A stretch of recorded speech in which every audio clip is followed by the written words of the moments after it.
Fala, Gatranks, Peter aqui. E hoje a gente vai mergulhar fundo no oceano. Vamos descobrir os mistérios do oceano. E são muitos, né, Bruce? Você sabe? Ah, cara, não vem piada de baleia não, né, cara? Fala lá. Não, Bruce. Qual é o máximo que você consegue mergulhar embaixo d'água, de verdade? Até quando você consegue afundar na água? Pô, eu nunca medi. Eu diria que você não consegue afundar nada, eu acho que você só boia. Tá bom, acertou. Cara, olha, de verdade, eu tenho um pouco de sinusite, né? Eu consigo chegar uns 3, 4 metros. Já cheguei já. Você já mergulhou em alto mar, Bruce? Falando sério agora, sério. Não, em alto mar não, cara. Então, eu já mergulhei em alto mar. Mas tipo, alto mar mesmo, mar aberto. Vocês sabem o que é a sensação, galera, de vocês estarem, por exemplo, tá no alto mar, assim, de repente, olhar pro fundo do mar e resolver nadar lá pra baixo? Cara, dá uma sensação, sabe, você não vê o que tem ali embaixo de você. É uma coisa louca, cara. Tipo, pessoal, Bruce, você tá mergulhando assim, de repente você vê a boca abrindo na sua direção. Sai fora. Pessoa, Bruce, você tá mergulhando, de repente você encontra aquela senhora lá. Pessoa, coisa louca, cara, pô, te falar. Subindo.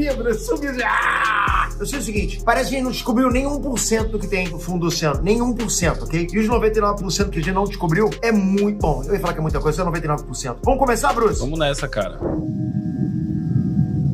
Você lembra de quando só tinha água? Lembro, cara, lembro. Aí o que aconteceu? Sua mãe foi e tomou tudo de canudinho. Jogou um pouquinho de açúcar, né? Fez um quisuco ali e tomou tudo. Vamos ver, cara. Para, fica quieto, cara. Você já parou para pensar no que realmente significa a palavra profundo? Não estou falando de uma piscina, nem mesmo de um lago. Estou falando de um lugar onde a luz do sol se torna uma memória distante, onde a pressão é suficiente para esmagar um carro em uma lata de refrigerante. Cara, você joga um carro lá pra baixo, conforme ele vai caindo, a pressão da água, a pressão externa, vai amassando o carro. E é o que ele falou, lá embaixo, cara, pode ficar tamanho de uma lata de refrigerante. De tão forte que é a pressão. É o que aconteceu com aquele submarino, com os milionários lá, que o pessoal do Twitter ficou todo mundo feliz. Caraca, os caras tiveram uma morte horrível. Mas tinha dinheiro, o pessoal do Twitter tinha que morrer. Para sobreviver, teve que se tornar algo que mal podemos reconhecer. A vastidão do espaço sideral, com suas galáxias e buracos negros, sempre capturou nossa imaginação como o último bastião do mistério. Mas a verdade é que o maior e mais aterrorizante desconhecido não está a anos-luz de distância. Ele está aqui, sob a superfície azul que cobre 70% do nosso próprio planeta. Você olha assim, cara, olha quanta água tem, cara. É água pra caraca. O planeta Terra deveria se chamar planeta água, né? De tanta água que tem, que é surreal. Mas eu não acredito que é redondo desse jeito aí, não. Tem essa curva aí. Cara, você tem lugar de fala. Eu vou acreditar no que você tá falando. Você acha que o quê, então? Por que eu tenho lugar de fala? Por que eu tenho lugar de fala? Não entendi. Não sei, veio na minha cabeça. Vamos ver aqui, cara. Nós exploramos a superfície da Lua e de Marte com mais detalhes do que o fundo dos nossos próprios oceanos. E quanto mais descemos, mais a vida se transforma. Não em algo bonito, nem em algo familiar. Meu irmão, galera, se qualquer um de vocês desce, encontra um bicho desse, cara, parece, meu irmão, parece, pô, o negão da piroca agora, com a dentadura lá na frente, cara, não dá não, cara. Mas em algo que parece ter saído de um pesadelo cósmico. O título deste vídeo não é um exagero. Quanto mais fundo, pior fica. E a razão para isso é a mais perturbadora de todas. As criaturas das profundezas não são monstros por escolha. Elas são a manifestação física das leis mais brutais da física e da biologia. Você para e pensa, se um carro que você joga no fundo do oceano vira uma lata de refrigerante, o que acontece? Você pega um bicho desse que vive lá embaixo, naquela densidade absurda, você traz pra cima. Ele vira o Hulk. Explode, cara. Ele vira o Hulk. Ele não vira o Hulk porque a densidade continua mesmo, mas ele vai inchar e provavelmente vai virar geleia. Elas são o que a vida se torna quando é forçada a desistir de tudo o que consideramos normal. Imagine um predador que tem dentes tão longos que, se tentasse fechar a boca, eles perfurariam seu próprio cérebro. Ou um isópode, um parente daquele bicho de conta que você encontra no jardim, mas do tamanho de um gato. Ou ainda, um peixe que é literalmente uma massa gelatinosa. Um corpo que só mantém sua forma sob a pressão esmagadora de milhares de metros de água. Parece uma camisinha boiando. Bom, você já deve ter visto várias, eu não sei como, mas assim, cara, você pega, é um peixe, você viu, o peixe era achatado. Porque quando ele fala milhares de metros d'água na cabeça ali, cara, só pra vocês terem uma noção. Por exemplo, pega lá Foz dos Marianas, que é tipo, acho que é 11 mil metros, né, ou seja, 11 quilômetros. Maior que o Everest, né? Ou seja, terra pra baixo é maior do que a terra pra cima em morro. Pega um balde d'água de 11 quilômetros de altura. 11 quilômetros de altura, ok? Bota esse balde d'água na tua cabeça. Faz o seguinte, pega um balde d'água, bota na tua cabeça. Beleza, tá pesando o peito. Agora bota 2. Porra, dobrou o peso. Agora dobra de novo, né? Vai ficar cada vez mais pesado. Bota uns 10 balde d'água. Agora bota mais, bota 20, bota 100, bota 500. Irmão, bota até chegar a 11 quilômetros. Pô, tu vai ficar assim, vai virar uma moeda, né? Uma panqueca. A cada metro que descemos, a vida se torna mais desesperada, mais eficiente e, inegavelmente, mais... Olha esses bichos, cara. Olha isso, cara. Porra, parece The Last of Us. Isso aqui parece um fungo. Ô, Bruce, olha a quantidade de vida que deve ter lá embaixo, cara. Muito. A gente não conseguiu nem Não conhecia nem 1%, cara, do que tem lá embaixo. Mas se a gente não consegue chegar lá, como que sabe que tem esses bichos lá? É que a gente consegue chegar, mas com muita dificuldade, com submarino, né? Com aqueles robô. Com robô a gente chega também, mas com muita dificuldade. Não dá pra você, não tem mobilidade pra ir pra lá e pra cá, como você tem na superfície. Então, você não conhece muito, cara. Fora onde os bichos estão intocados, onde o ser humano não consegue entrar. Mais assustadora. Não é uma questão de maldade, mas de pura, fria e implacável adaptação. O que você está prestes a ver é a prova de que, para sobreviver no abismo, a natureza precisa se tornar alienígena. E a pergunta que fica é, se o que já encontramos é tão perturbador, o que mais está escondido na escuridão que nunca alcançamos? Para entender por que a vida se torna tão extrema, precisamos primeiro mapear o inferno aquático. O oceano é dividido em zonas, e cada uma delas impõe um conjunto de regras de sobrevivência mais severas que a anterior. Começamos na zona epipelágica, a camada superficial, que vai de 0 a 200 metros. 0 a 200 metros. 200 metros, meu irmão, o cara que desce a 200 metros, desce 100. Equipamento já tá batendo recorde mundial. Acho que não sei nem se consegue chegar a essa profundidade. Mas 200 metros de água, eu já morro, cara. Se eu descer 200 metros de água, de tanta pressão que fica na cabeça. E 200 metros é só o comecinho, cara. Aqui que a luz do sol brilha, onde a fotossíntese acontece. Calma aí. A luz do sol brilha na superfície, mas, irmão, desce lá uns 10, 20 metros, não tem mais luz não, cara. Acabou. A maioria da vida marinha que conhecemos, baleias, golfinhos, peixes coloridos, é o nosso mundo. A partir dos 200 metros, entramos na zona mesopelágica, ou a zona do crepúsculo. A luz solar ainda penetra, mas é fraca demais para fotossíntese. É um mundo de sombras. A temperatura começa a cair drasticamente. É aqui que encontramos criaturas como o peixe machadinha, com seus olhos tubulares voltados... Ô, Bruce. Olha lá, cara. Olha lá. Não. Olha a cara. Olha. Fazer de lado, ó. Tá isso, cara. ...para cima, tentando captar o último resquício de luz. E a lula vampira, que apesar do nome assustador, é uma criatura relativamente pequena e inofensiva. Não quero saber. Se esse bicho aparece na minha porra mesmo, parecendo uma corneta, uma antena parabólica, cara, eu vou vazar na hora. Mas que já anuncia a mudança de paradigma. A verdadeira escuridão começa na zona bate-pelágica, que se estende de 1.000 a 4.000 metros. Esta é a zona da meia-noite. A luz solar não chega aqui. A única luz é a bioluminescência produzida pelas próprias criaturas. A pressão é imensa, a temperatura é quase congelante e a comida é extremamente escassa. É neste reino que a biologia começa a se distorcer. É o lar do famoso peixe pescador, onde a fêmea, muito maior, usa um apêndice luminoso, o esca, para atrair presas na escuridão total. É também onde o peixe víbora vaga, uma criatura que parece... Olha os olhos desses bichos, cara. Repara só. Para atrair presas na escuridão. Olha isso, cara. Parece uma pintura do Picasso, né? Aquelas coisas que não dá nem pra entender direito. Total. É também onde o peixe víbora vaga, uma criatura desse. que parece... Isso que eu ia falar, cara. Olha o dente de um bicho desse, cara. Irmão, cara, o bicho desse fura outro bicho desse aí fácil, cara. Só com dente. Parece ter sido desenhada por um artista gótico, com seus dentes desproporcionais. Exato, Picasso. Abaixo de 4.000 metros, entramos na zona abissal. E, finalmente, na zona Adal, que inclui as fossas oceânicas, como a Fossa das Marianas. Depois da zona Adal é a zona anal. Tu já foi, Bruce? Ó, presta atenção. A quase 11.000 metros de profundidade. Aqui, a pressão é mais de 1.000 vezes a da superfície. A vida é sustentada por algo chamado neve marinha, detritos orgânicos que caem lentamente das camadas superiores. A vida aqui é rara, mas quando a encontramos, ela é a mais estranha e resistente de todas. Criaturas como o peixe caracol, que possui ossos e membranas celulares adaptadas de forma única para não serem esmagadas. A cada descida, a natureza nos mostra que, para sobreviver, ela está disposta a sacrificar a beleza, a velocidade e até mesmo a forma, em troca de... É tudo em câmara lenta, né? Uma eficiência brutal. Da mesma forma que os animais, né, da primeira camada não conseguem descer, esses também não conseguem subir, não dá. É igual a gente começar a subir, começa a diminuir a pressão, a gente passa mal. Os bichos não chegam a um ponto que eles descem. Por séculos, o mar profundo foi o berço de mitos. O mais famoso deles, o Kraken, era a personificação do medo do desconhecido. Uma lula gigante, capaz de afundar navios inteiros. A ciência, por muito tempo, descartou isso como o folclore de marinheiros bêbados. Até que, em 1861, o mito colidiu com a realidade. O navio a vapor francês Alecton navegava perto das Ilhas Canárias, quando a tripulação avistou algo na superfície. Não era um navio naufragado, mas um cefalópode de proporções colossais. O comandante, Tenente Boyer, ordenou que a tripulação tentasse capturar a criatura. Eles a descreveram como tendo cerca de 6 metros de comprimento, com tentáculos que pareciam troncos de árvores. Eles tentaram laçar o corpo, mas a lula era forte demais. Nessas imagens aqui, você percebe que o cara descreveu ela como tendo 6 metros de comprimento. 6 metros é grande, mas não é uma coisa colossal. Ainda mais se você comparar com o Kraken. Olha essa imagem aqui, pô. Parece, sei lá, filhotinho de Godzilla, cara. Quando tentaram içá-la, o peso e a força da criatura fizeram com que a corda cortasse a carne, e o que restou foi apenas uma parte do corpo e a prova irrefutável. O Kraken era real.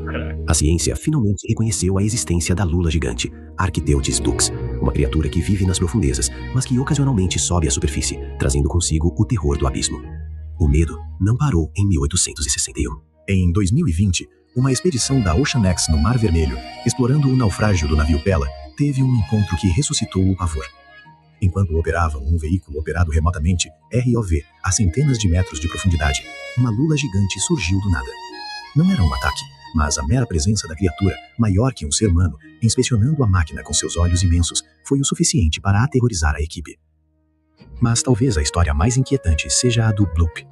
Em 1997, a Eu fiz um vídeo outro dia no Inés sobre isso aqui, né? Já decifraram o que é isso. Administração Oceânica e Atmosférica Nacional, NOAA, detectou um som de ultra baixa frequência, extremamente alto, que se originou no Pacífico Sul.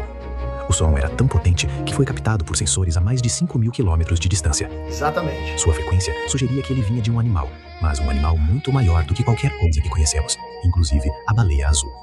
Embora a NOAA tenha posteriormente atribuído o som a um icequake, um terremoto Icequake, exatamente. de gelo, a escala do som e o mistério que o cercou por anos alimentaram a reflexão mais sombria. O que aconteceria se o abismo guardasse criaturas que superam em tamanho e poder tudo o que já catalogamos? Então o que acontece é o seguinte, não sei se você entendeu isso, o bloop foi um som que os cientistas, biólogos estudaram por muito tempo, não sabiam o que era, achavam que era um animal de proporções gigantescas, por quê? Os radares sonares, né, conseguiam detectar um som vindo das profundezas a 5.000 quilômetros de distância, então tem que ser um animal muito grande. Só que depois de muito estudo, eles perceberam que esse som estava vindo de lugares diferentes, né, eles perceberam que estava vindo de icequake, ou seja, seria um gelomoto, em vez de terremoto, gelomoto, ou seja, quando acontece os terremotos no Antártico, terremotos em camadas de gelo mesmo, em icebergs gigantescos, né, pedaços gigantes de gelo, que aí cai um gelo na água, e qual o barulho o que acontece quando joga um gelo num copo d'água, Bruce? Ele vai derretendo e virando água. Tudo bem, mas qual o barulhinho que faz quando joga um gelo na água? Blup, né? Faz blup. Só que isso é um iceberg que caiu. O iceberg que caiu na água, ele faz blup também. Só que ele faz um blup alto, muito alto, né? Foi isso que aconteceu. O medo do Kraken não é apenas um mito, é um pressentimento biológico. A ciência nos dá a resposta para o título do nosso vídeo. Quanto mais fundo, pior fica. A aparência grotesca dessas criaturas não é um capricho da evolução, mas sim uma solução de engenharia brutalmente eficiente para problemas extremos. O primeiro problema é a pressão. A cada 10 metros de profundidade, a pressão aumenta em uma atmosfera. A 4.000 metros é como ter 400 elefantes equilibrados em cima de você. Caraca. 4.000 metros, cara. Muitas criaturas abissais, como o infame peixe-bolha, blobfish, abandonaram a bexiga natatória e desenvolveram com densidade. Com todo respeito, parece o Sérgio Sacani. É verdade, é verdade. Tem que ver isso aí, cara. Tem que falar com os caras lá. Desenvolveram com densidade muito baixa. Eles são essencialmente massas gelatinosas. Na profundidade, essa estrutura é perfeitamente funcional. Percebe? Na profundidade, a estrutura desse peixe é funcional, porque ela é adequada para ficar nessa profundidade aí. Mas quando trazidos à superfície, a falta de pressão faz com que seus corpos colapsem e se espalhem, transformando-os nas criaturas derretidas e tristes. É uma maldade, né, cara, de trazer um bicho. O ser humano pegar um bicho desse e trazer pra superfície, cara. Ai, cara, dá raiva disso aqui. Será que o sabor é bom, cara? Não sei, cara, não sei. Não faço a menor questão de comer isso aí. Aliás, por acaso, me lembrei agora do. Não sei se você tá sabendo. Viu o negócio do cachorro orelha? Tu viu isso? Cara, eu vi isso daí. Olha, eu nem vou comentar, porque assim, eu sabia só que os moleques tinham matado, né? Mas depois eu fiquei sabendo de outras coisas que eles fizeram com o cachorro. Eu não vou falar pra não causar, embrulhar o estômago de vocês. Mas eu fiquei, assim, cara, chocado, horrorizado, impressionado com que onde o ser humano consegue chegar. E pra mim não tem, sabe, não é porque os moleques têm 16 anos que, são crianças, cara, pra mim são demônios, cara. Os moleques fazerem isso com um ser vivo, do que eles fizeram, ok? Eu realmente tô evitando de falar pra vocês, mas acredito na pior que você pode pensar pra um cachorro, um animal. Esses moleques fizeram. Eu queria só aproveitar esse espaço pra poder falar, que eu tô vendo um animal aqui, tô lembrando de... Quer dizer, tô vendo uma tortura com o animal aqui no vídeo, tô lembrando de outra que foi feita aí, no Brasil, na frente de todo mundo. Isso é o seguinte, cara, a justiça não vai conseguir fazer muita coisa porque eles são menores, mas eles vão ter que tomar cuidado agora, porque o Brasil inteiro sabe quem eles são, né, cara? O segundo problema é a escassez de alimento. No abismo, uma refeição pode ser a única chance de sobrevivência por meses. Por isso, a evolução favoreceu a criação de armadilhas biológicas perfeitas. Aqui é como se fosse o filme Poço, né? Eles se alimentam geralmente com o que cai lá de cima e, logicamente, canibalizando outras criaturas aqui. O terceiro problema é a escuridão total. A solução é a bioluminescência, presente em mais de 75% das criaturas abissais. Mas não se engane, essa luz não é para iluminar o caminho, é uma arma. O peixe pescador usa seu ska como uma isca luminosa, atraindo presas curiosas diretamente para sua morte. Outras criaturas usam a luz para a contra-iluminação, emitindo um brilho fraco na parte inferior do corpo para se camuflar contra a pouca luz que vem de cima, tornando-se invisíveis para predadores que olham para cima. A revelação científica é que a feiura e o terror dessas criaturas são, na verdade, a mais pura forma de beleza funcional. Caramba, elas são olha. máquinas de sobrevivência otimizadas para um ambiente que deveria ser inabitável. Você viu o filme O Segredo do Abismo? Alguém viu esse filme aí? Não vi não. Exatamente, é do James Cameron, inclusive. Um filme, acho que do final dos anos 90, se não me engano. Enfim, cara, um filme espetacular, cara. Espetacular do James Cameron, onde mostra alienígenas também no fundo do mar, né? Eles têm esse formato daí, ó. Meio com bioluminescência também, é bacana demais. Porque é um alienígena isso aí que a gente vê. A adaptação mais perturbadora do abismo é o fenômeno conhecido como gigantismo abissal. Em contraste com a escassez de comida, muitas espécies de águas profundas são muito maiores do que seus parentes de águas rasas. O isópode gigante, que se parece com um bicho de conta do tamanho de um gato, e a lula gigante são exemplos disso. Por que a vida se torna maior onde o alimento é mais escasso? A teoria mais aceita combina vários fatores. O primeiro é o metabolismo lento. A água fria e a falta de comida fazem com que essas criaturas vivam mais e cresçam mais lentamente, mas por mais tempo. Faz sentido, né? Por isso eles são maiores lá embaixo. Será que a gente encontra alguma criatura gigante lá embaixo? Pessoa, cara, megalodon escondido lá embaixo? O segundo é a pressão reduzida de predação e a maior disponibilidade de oxigênio na água fria. O terceiro, e mais crucial, é a eficiência. Eu não sabia que tinha mais oxigênio lá embaixo. Então, lógico, quanto mais oxigênio, mais as criaturas crescem. Inclusive, fiz um vídeo uma vez, cara, mostrando como é que aconteceria se aumentasse a quantidade de oxigênio para os seres vivos. Cara, a gente ia ter, tipo, barata do tamanho de um cachorro. Deus me livre. O corpo maior pode armazenar mais energia e sobreviver por períodos mais longos sem comida. O gigantismo é uma aposta de alto risco e alta recompensa da evolução. É a prova de que, no Peraí, tosse aí, André, você tá liberado, vai. Você já virou a nossa torcedora oficial. Fundo, a vida não apenas sobrevive, mas prospera em uma escala que desafia nossa compreensão. Mas a reflexão mais sombria não é sobre as criaturas, mas sobre nós. A Fossa das Marianas, o ponto mais profundo do planeta, foi alcançada por humanos apenas algumas vezes. Viu? E o que encontramos lá, antes mesmo de catalogar todas as espécies, foi o nosso lixo. Sacolas plásticas e microplásticos foram descobertos nos pontos mais remotos e inóspitos do oceano. O ser humano é um vírus, né, cara? Sim. Não tem jeito. Pro planeta ele é um vírus. Isso nos leva a uma conclusão perturbadora. O abismo, que deveria ser o último refúgio intocado, já está contaminado. A escuridão que esconde criaturas alienígenas também esconde a marca indelével da nossa civilização. Pense nisso. A cada ano, fazemos mais descobertas sobre a geologia e a biologia de outros planetas do que sobre o nosso próprio oceano. A NASA tem mapas mais detalhados da superfície de Marte do que a NOAA tem do fundo do mar. E isso significa que, a qualquer momento, uma nova expedição pode encontrar algo que reescreva os livros de biologia, algo que torne o peixe pescador um animal de estimação fofo em comparação. O oceano profundo é um lembrete constante de que a Terra ainda guarda segredos que desafiam a nossa ciência e a nossa sanidade. Sem piada, sem piada. Vou tentar. Esses bichos aí devem ser muito mais antigos que os próprios dinossauros, né, cara? Eu acho que essa camada mais baixa do oceano praticamente não foi afetada pela mudança climática que teve pós-meteoro, né, pós-colisão. Exatamente. Porque estava muito longe de qualquer tipo de efeito estufa que pudesse ter tido lá com as nuvens tampando lá o sol. Guarda segredos que desafiam a nossa ciência e a nossa sanidade. E o que é mais assustador, o que está lá embaixo não está preso. Em certa forma tá assim. Voltamos à escuridão, onde a pressão é a única lei e a luz é um luxo. Vimos que as criaturas das profundezas são o resultado lógico de um ambiente ilógico. Elas são a prova de que a vida, quando confrontada com o impossível, não desiste. Ela se transforma em algo que nos aterroriza. Mas o terror real não está no que vimos, está no que não vimos. Lembre-se do bloop. Mesmo que a explicação oficial seja um terremoto de gelo, a escala daquele som sugere uma energia biológica que está além da nossa compreensão atual. Uma energia biológica? Como assim, cara? Tosse, vai, Andressa, tosse aí. Foi só um iceberg caindo na água. Que energia biológica, cara? E se a explicação for apenas um conforto que a ciência nos deu para que pudéssemos dormir à noite, a cada nova expedição, os cientistas descobrem novas espécies. Você entendeu o que ele falou, né? E se essa explicação do gelomoto, né? Icequake, foi só algo que a ciência deu pra gente ficar tranquilo, pra gente não, ou seja, esconder a verdade. Ou seja, tem jeito, toda narrativa gosta de mostrar pra gente alguma coisa sinistra, alguma coisa misteriosa, sacou? Pra sempre deixar a gente pensando, né? Fica mais interessante, né? Fica mais interessante, cara. A gente atiça o imaginário, né? E a cada nova espécie, a regra se mantém. Quanto mais fundo, pior fica. Os peixes caracol da Fossa das Marianas, que deveriam ser esmagados, prosperam. As lulas gigantes, que deveriam ser mitos, são reais. O oceano profundo é um sistema fechado. Sacanagem, tá falando das lulas gigantes como se elas fossem o Kraken. O Kraken é que nem você falou, na mitologia ele é do tamanho de um prédio, não de 8 metros. Gigante, cara, gigante. Lula gigante é uma lula gigante que é maior do que a lula que tá na superfície. A vida que evoluiu para suportar pressões esmagadoras e escuridão total não está confinada. Ocasionalmente, por razões que ainda não entendemos completamente. Talvez uma disfunção, talvez uma busca desesperada por alimento, ou talvez apenas um erro de navegação. Essas criaturas sobem. E quando elas sobem, elas trazem consigo um pedaço da escuridão. Elas são um lembrete de que a nossa superfície, o nosso mundo de luz e ar, está a apenas a alguns quilômetros de distância de um reino que nos é fundamentalmente hostil. O que acontece quando o abismo decide olhar para cima? O que acontece quando a criatura que evoluiu para ser a máquina de matar perfeita na escuridão encontra o nosso mundo? Nós exploramos apenas cerca de 5% do oceano.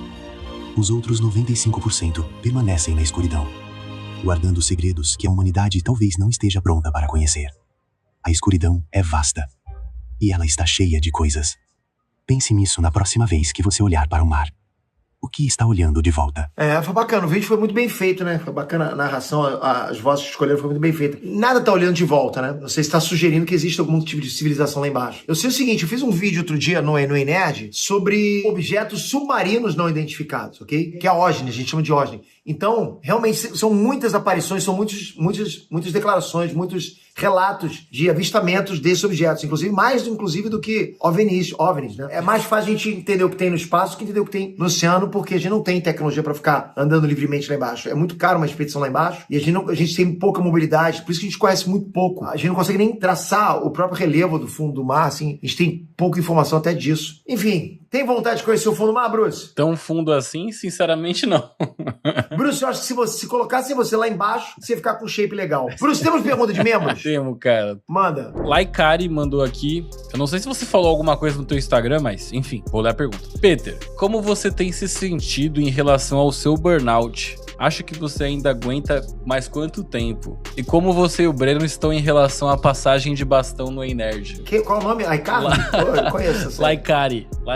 Não, eu não tenho burnout, não. Andrés, eu tenho burnout? Não, às vezes você fica cansado, mas nunca fica... Cansado, mas, cara, eu gosto de trabalhar. Eu não tenho burnout. Eu vou te falar, um dia eu vou parar, mas eu não vou parar querendo parar. Eu vou continuar, eu vou querer continuar, mas eu acho que seria o certo eu parar pra dar espaço pra outras pessoas, porque, cara, eu também tenho que viver um pouco a minha vida, deixa a Andrés acabar, porque ela compõe um ambiente com a tosse. Eu tenho que viver minha aposentadoria também, né? Eu acho que é o certo. Mas... não tem burnout, o Breno tá felizão também com isso, mas ele tá muito devagar, tanto a passagem do bastão como o próprio Breno entrando nos negócios como um todo. Então é uma coisa que vai ser aos pouquinhos, vai acontecer aos poucos, sabe? E vai ser aos poucos e vai ser suave para que todo mundo não tenha nenhum tipo de impacto. Provavelmente às vezes não vai nem ser com o Breno, vai ser com outras pessoas, né? Tá o Bruce